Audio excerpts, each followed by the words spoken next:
पानी के मैटर पे बताएं, क्योंकि चनाब का जो फ्लो है वो कहते हैं कि 40,000 से 5,000 क्यूसेक फीट पे आ गया है, और उन्होंने ज़ाहिर है वहाँ पर जो कुछ डैम्स बनाए, कुछ नई कंस्ट्रक्शन की भी वहाँ पर इंफॉर्मेशन है कि वो करते रहे हैं with the passage of time. So इस पर आप लोगों का क्या कंसर्न है? आप लोग ये जो भी पानी रोका है इस पर क्या पोजीशन लेना चाहते हैं? मैं समझता हूँ कि देखिए पाकिस्तान अभी तो जो चिनाब का लेटेस्ट मैं देख रहा था उसमें तो पानी का फ्लो ज्यादा है, मगर आबी जारियत काबिल कबूल नहीं है पाकिस्तान को। पाकिस्तान ये समझता है कि आबी जारियत का मुंह तोड़ जवाब दिया जाएगा। ये जो पानी है ये पाकिस्तान के 24 करोड़ अवाम की अमानत है, ये पाकिस्तान की लाइफलाइन है।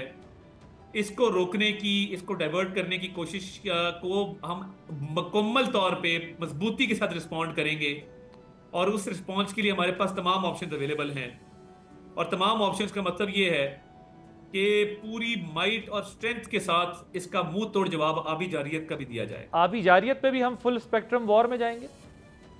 देखिए, जब मैं कहता हूं कि तमाम ऑप्शन ओपन है पाकिस्तान के लिए, तो इसका मतलब है कि पाकिस्तान अग्रेसर नहीं है, पाकिस्तान प्रोवोकेटर नहीं है। बट यस, अगर पाकिस्तान के खिलाफ इस तरह के इकदाम उठाए गए तो पाकिस्तान रिस्पॉन्स अपना देगा।